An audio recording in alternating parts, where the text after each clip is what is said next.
Bagalkot ಲೇಡಿಗೆ Nigeria ಪ್ರಜೆಯೊಬ್ಬ ಮೋಸ ಮಾಡಿಬಿಟ್ಟಿದ್ದಾನೆ. ಏನಂತ ಮೋಸ ಮಾಡಿರೋದು? ಮದುವೆ ಆಗ್ತೀನಿ ಅಂತ ಹೇಳಿ ನಂಬಿಸಿ ಲಕ್ಷಾಂತರ ರೂಪಾಯಿ ದೋಖಾ ಮಾಡಿಬಿಟ್ಟಿದ್ದಾನೆ. ಮ್ಯಾಟ್ರಿಮೋನಿಯಲ್ಲಿ ಪರಿಚಯ ಆಗಿತ್ತು ಮಹಿಳೆಗೆ ಈ ವ್ಯಕ್ತಿಯದ್ದು. 5,55,000 ರೂಪಾಯಿ ಈತನನ್ನ ನಂಬಿ ಆ ಮಹಿಳೆ ಕಳ್ಕೊಂಡ್ಬಿಟ್ಟಿದ್ದಾರೆ.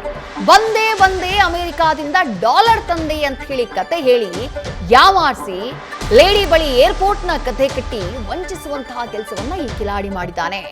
ಮ್ಯಾಟ್ರಿಮೋನಿ ಮೋಸಗಾರನನ್ನ ನಂಬಿದ್ದಕ್ಕೆ ಮಹಿಳೆ ಕಳ್ಕೊಂಡಿದ್ದು 5 ಲಕ್ಷಕ್ಕೂ ಹೆಚ್ಚು ಹಣ. ಸದ್ಯ ಈ ಮ್ಯಾಟ್ರಿಮೋನಿ ಮೋಸಗಾರನನ್ನ ಬಂಧಿಸುವಂತಹ ಕೆಲಸವನ್ನ ಬಾಗಲಕೋಟೆ ಪೊಲೀಸರು ಮಾಡಿದ್ದಾರೆ. ಬಾಗಲಕೋಟೆ ಸಣ್ಣ ಠಾಣೆಯಲ್ಲಿ ಈ ಬಗ್ಗೆ ಮಹಿಳೆ ಕಂಪ್ಲೇಂಟ್ ಅನ್ನ ಕೊಟ್ಟಿದ್ರು. ಸತ್ಯ ಅಮಿತ್ ಅಂತ ಒಂದು ಹೆಸರು ಹೇಳಿಬಿಟ್ಟು ಅದು ಬೇರೆ ಫೋಟೋ ಹಾಕಿದ್ದಾನೆ. ಬೇರೆ ಫೋಟೋ ಹಾಕಿದ್ದಾನೆ. ಇಂಡಿಯನ್ ಅಲ್ಲ, ನಾನು ಅಮೆರಿಕನ್ NRI ಇದ್ದೀನಿ. ಕೆಲವು ಬೇರೆ ಇದೆ. ಒಂದು ಆಫೆನ್ಸಲ್ಲಿ NRI ಇದ್ದೀನಿ, ಇನ್ನೊಂದು ಆಫೆನ್ಸಲ್ಲಿ ಬೇರೆ ಇದ್ದೀನಿ ಅಂತ ಹಾಕಿ ನನ್ನ ಫ್ಯಾಮಿಲಿ ಇಲ್ಲಿ ಸೆಟಲ್ ಆಗಿದ್ದಾರೆ, ನಾನು ಕೂಡ ಇಲ್ಲಿ ಬರೋಕ್ಕೆ ಇಷ್ಟಪಡ್ತೀನಿ, ಇಲ್ಲಿದು ಇಂಡಿಯನ್ ಇದು ಏನಿದೆ ಹುಡುಗಿ ಜೊತೆ ಮದುವೆ ಆಗ್ತೀನಿ ಅಂತ ನಂಬಿಸಿ ಫ್ರಾಡ್ ಮಾಡ್ತಾನೆ.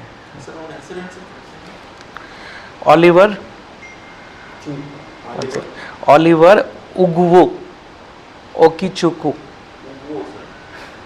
ನಾನು ಆಗ್ತೀನಿ ಪ್ರಶ್ನೆ. ಮದುವೆ ಆಗ್ತೀನಿ ಅಂತ ಹೇಳಿ ಮ್ಯಾಟ್ರಿಮೋನಿಯಲ್ಲಿ ನಂಬಿಸಿ ದೋಖಾ ಮಾಡಿದಂತಹ ವ್ಯಕ್ತಿ ಆತನನ್ನ ಬಂಧನ ಮಾಡುವಂತಹ ಕೆಲಸವನ್ನ ಪೊಲೀಸರು ಮಾಡಿದ್ದಾರೆ. ಈ ರೀತಿಯಾಗಿ ಹಲವು ಪ್ರಕರಣಗಳಾಗ್ತಾನೆ ಇರುತ್ತವೆ. ಬಟ್ ವಂಚಕರು ಸಿಕ್ಕಾಕೊಳ್ಳೋದು ಬಹಳ ಅಪರೂಪ. ಆದರೆ ಬಾಗಲಕೋಟೆ ಪೊಲೀಸರು ಈತನನ್ನ ಕೆಡ್ಡಾಗಿ ಕೆಡುವಲ್ಲಿ ಸಕ್ಸಸ್ ಆಗಿದ್ದಾರೆ. ಡೀಟೇಲ್ಸ್ ನಮ್ಮ ಪ್ರತಿನಿಧಿ ಕೃಷ್ಣ ಹಾದಿಮನಿ ನೀಡ್ತಾ ಹೋಗ್ತಾರೆ. ಕೃಷ್ಣ, ಈ ರೀತಿಯಾದಂತಹ ವಂಚನೆಗಳು ಇತ್ತೀಚಿನ ದಿನಗಳಲ್ಲಿ ಬಹಳ ಆಗ್ಬಿಟ್ಟಿದ್ದಾವೆ. ಏನೇನೋ ಹೇಳೋದು, ಯಾಮಾರಿಸೋದು, ನಂಬಿಸೋದು, ದುಡ್ಡು ಕೀಳೋದು, ಆ ನಂತರ ಪರಾರಿ ಆಗ್ಬಿಡೋದು. ಬಟ್ ಬಾಗಲಕೋಟೆ ಪೊಲೀಸರು ಈತನವರೆಗೆ ರೀಚ್ ಆಗಿದ್ದು ಹೇಗೆ? ಈತ ವಂಚನೆ ಮಾಡೋಕೆ ಯಾವ ರೀತಿ ಮರಳು ಮಾಡುವಂತಹ ತಂತ್ರವನ್ನ ಬಳಸಿದ್ದ ಅಂತ ಹೇಳಿ?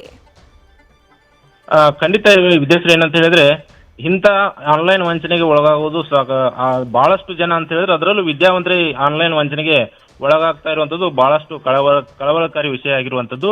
ಈತ ಏನಿದ್ದಾನೆ, ಈತ ನೈಜೀರಿಯಾ ವ್ಯಕ್ತಿ ಅಲಿವರ್ ಉಗ್ಗೋ ಒಕ್ಕಿಚುಕು ಎಂಬ 47 ವರ್ಷದ ವ್ಯಕ್ತಿ ಇದ್ದಾನೆ.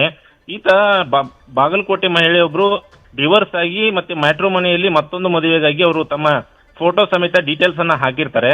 ಅದೇ ಸಮಯದಲ್ಲಿ ಈ ಆರೋಪಿ ಏನಿದ್ದಾನೆ, ಅಲಿವರ್ ಉಗ್ಗೋ ಒಕ್ಕಿಚಿಕ್ಕು ಅನ್ನೋ ವ್ಯಕ್ತಿ ಏನಿದ್ದಾನೆ, ಆತ ಅದೇ ಮ್ಯಾಟ್ರಿಮೋನಿಯಲ್ಲಿ ಬೇರೆ ಒಂದು ಹೆಸರಿನಲ್ಲಿ, ಅಂದ್ರೆ ಬೇರೆಯವರ ಫೋಟೋ ಮತ್ತು ಬೇರೆಯವರ ಹೆಸರಿನಲ್ಲಿ ಮತ್ತೊಂದು ಪ್ರೊಫೈಲ್ ಫೋಟೋನ ರೆಡಿ ಮಾಡಿ ಅದರಲ್ಲಿ ಅಪ್ಲೋಡ್ ಮಾಡಿರ್ತಾನೆ. ಆ ಬಳಿಕ ಈ ಮಹಿಳೆಗೆ ಆ ಮ್ಯಾಟ್ರಿಮೋನಿ ಮೂಲಕ ವಾಟ್ಸಪ್ ನಂಬರ್ ಅನ್ನು ತಗೊಂಡು ಅದರ ಮೂಲಕನೇ ಅವರಿಗೆ ಚಾಟ್ ಮಾಡಿ ನಾ ಮದುವೆ ಆಗೋದಾಗಿನೂ ಕೂಡ ನಂಬಿಸಿರ್ತಾನೆ. ತಾನೊಬ್ಬ ಸಾಫ್ಟ್ವೇರ್ ಇಂಜಿನಿಯರ್ ಎಂಬ ಮಾತನ್ನು ಕೂಡ ಹೇಳಿ ಆ ಮಹಿಳೆಯನ್ನ ವಂಚನೆ ಮಾಡಿರ್ತಾನೆ. ಹೀಗಾಗಿ ಆ ಮಹಿಳೆ ಈ ವ್ಯಕ್ತಿಯ ಮಾತನ್ನೆಲ್ಲವನ್ನು ಕೂಡ ನಂಬಿರ್ತಾಳೆ. ಜೊತೆಗೆ ಏನಂತ ಹೇಳಿದ್ರೆ, ತಮ್ಮ ಮನೆಯಲ್ಲೂ ಕೂಡ ಈ ತರದ ವ್ಯಕ್ತಿ ನನಗೆ ಪರಿಚಯ ಆಗಿದ್ದಾರೆ, ಅವರು NRI ಲಂಡನ್ ನಲ್ಲಿ ನೆಲೆಸಿದ್ದಾರೆ ಎಂಬ ಮಾಹಿತಿಯನ್ನು ಕೂಡ ಆ ಮಹಿಳೆ ಏನಿದ್ದಾರೆ ತಮ್ಮ ಕುಟುಂಬಸ್ಥರಿಗೂ ಕೂಡ ಹೇಳಿರ್ತಾಳೆ. ಹೀಗಾಗಿ ಆ ಮಹಿಳೆ ಸಂಪೂರ್ಣವಾಗಿ ಈತನನ್ನ ನಂಬಿದಾಗ ಈತ ಏನ್ ಮಾಡ್ತಾನೆ, ನಾನು ಲಂಡನ್ ಇಂದ ಭಾರತಕ್ಕೆ ಬಂದಿದ್ದೇನೆ, ಸುಮಾರು ಅಮೆರಿಕನ್ ಡಾಲರ್ ತಂದಿದ್ದೇನೆ, ಅದು ಸುಮಾರು ಭಾರತದ ಕರೆನ್ಸಿಗೆ ಹೋಲಿಸಿದ್ರೆ ಸುಮಾರು 1 ಕೋಟಿ ಆಗುತ್ತೆ. ಹೀಗಾಗಿ ನನಗೆ 5,55,000 ರೂಪಾಯಿ ಹಣ ಬೇಕಾಗಿದೆ. ಇಲ್ಲಿ ಕಸ್ಟಮ್ಸ್ ಅಧಿಕಾರಿಗಳ ಡ್ಯೂಟಿ ಹಣವನ್ನ ನಾನು ತುಂಬಬೇಕಾಗಿದೆ. ಹೀಗಾಗಿ ನನಗೆ 5,55,000 ರೂಪಾಯಿ ಬೇಕಾಗಿದೆ ಅಂದಾಗ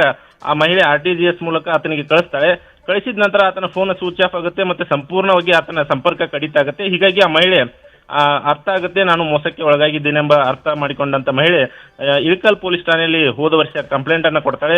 ಇಳಕಲ್ ಪೊಲೀಸ್ ಠಾಣೆಯಲ್ಲಿ ಕಂಪ್ಲೇಂಟ್ ಆದ ದೂರು ಬಾಗಲಕೋಟೆಯ ಕ್ರೈಮ್ ಬ್ರಾಂಚ್ ಸ್ಟೇಷನ್ ಇದೆ ಅಲ್ಲಿಗೆ ಸ್ಥಳಾಂತರ ಆಗುತ್ತೆ. ಹೀಗಾಗಿ ಕಳೆದ 1 ವರ್ಷದಿಂದಲೂ ಕೂಡ ಈ ಆರೋಪಿಯನ್ನ ಪೊಲೀಸರು ಬಂಧನ ಮಾಡೋದಕ್ಕೆ ಸಾಕಷ್ಟು ಹರಸಾಹಸವನ್ನ ಪಡ್ತಾರೆ. ಮತ್ತೆ ಮಹಿಳೆಯನ್ನು RTGS ಮಾಡಿ ಹಣ ಕಳಿಸಿದ್ದು ಇವನಿಗೆ ಆ ನಂಬರ್ ಅನ್ನ ಟ್ರೇಸ್ ಮಾಡಿದಂತ ಪೊಲೀಸರು ಮುಂಬೈನಲ್ಲಿ ನೆಲೆಸಿದ್ದಂತ ಈ ಆರೋಪಿಯನ್ನ ಈಗಾಗಲೇ ಅಂದ್ರೆ ನಿನ್ನೆ ಸಂಜೆ ಅರೆಸ್ಟ್ ಮಾಡಿ ಈಗಾಗಲೇ ಬಾಗಲಕೋಟೆಗೂ ಕೂಡ ಕರೆತಂದಿದ್ದಾರೆ. ಜೊತೆಗೆ ಏನಂತ ಹೇಳಿದ್ರೆ, ಆತನನ್ನ ನ್ಯಾಯಾಂಗಕ್ಕೂ ಒಪ್ಪಿಸಿ ಈಗಾಗಲೇ ನ್ಯಾಯಾಂಗ ಬಂಧನವನ್ನು ಕೂಡ ಮಾಡಿರುವಂತದ್ದು. ವಿದ್ಯಾಶ್ರೀ, ಥ್ಯಾಂಕ್ ಯು ಕೃಷ್ಣ ತಮ್ಮೆಲ್ಲ ಡೀಟೇಲ್ಸ್ಗೆ.